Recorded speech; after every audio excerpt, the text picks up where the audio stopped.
आपण माने जानिछथि पृथ्वी एमिति गोटे ग्रह जेउठारे जीवन संभव होइछे।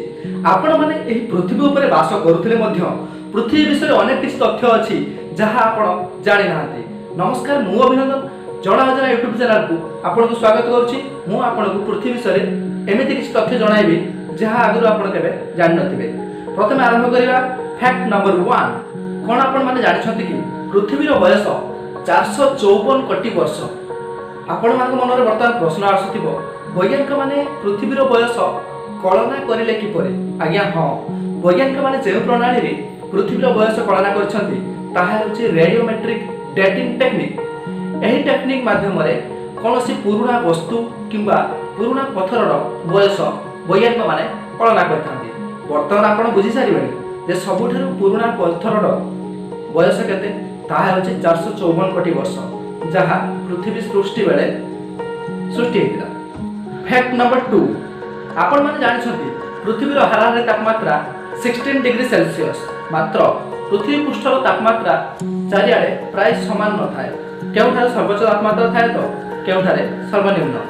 आपण माने जानिले आश्चर्य हेबे, पृथ्वीर सर्वोच्च तापमात्रा 10 जुलाई 1913 रे यूनाइटेड स्टेट्स रो डेथ वैली रे मेजर करा जायतिला, जहा 56.7 डिग्री सेल्सियस थिला।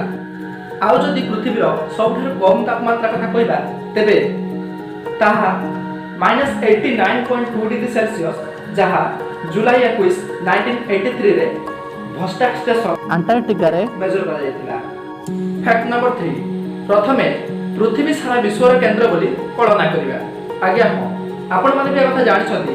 प्रथमे वैज्ञानिक माने तथा दार्शनिक माने एहा मत दैथिले जे पृथ्वी सारा विश्वर केंद्र एवं सारा विश्व पृथ्वी चारिपटे घुरुछु बोली, किंतु वैज्ञानिक कॉपरनिकस समस्त को चकित करथिले। वैज्ञानिक निकोलस कॉपरनिकस कहिथिले जे सारा विश्व पृथ्वी चारिपटे घुरु नै, बरं पृथ्वी सूर्य चारिपटे घुरुछि एवं पृथ्वी सौर जगतर एक अंश बोली ए कथा समस्त को चकित कर दैथिला। Fact number 4। पृथ्वीर आवर्तन वेग दिन को दिन कमी जिबा। आज्ञा हां, आपण माने ठीक सुनछन्ती। पृथ्वीर आवर्तन वेग दिन को दिन कमिबार लागिछि एवं आवर्तन समय दिन को दिन बढ़िबार लागिछि। प्रथमे जेतेबेले सूर्य ओ सौर जगत तथा पृथ्वी ओ चंद्रर उत्पत्ति हला, सेतेबेले चंद्र पृथ्वीर अति निकटतर थिला एवं एक दिन जे 6 घंटा सहित समान थिला। किंतु वर्तमान आपण माने जानिछन्ती एक दिन जे 24 घंटा संगे समान। प्रति वर्ष चंद्र पृथ्वी ठारू 3.78 सेंटीमीटर दूर को चली जाता है। यही दूरता आपन को बहुत कम लगी थाई पारे, किंतु जेतेबेले अनुमान करन तो 14 कोटी वर्ष परे पृथ्वी ठारू चंद्र केते दूरता अतिक्रम कर सारथिबो, जहा फल रे गोटे दिन जे 25 घंटा सहित समान हो सारथिबो। एहा असत्य लागुथिले सत्य अटे। Fact number 5।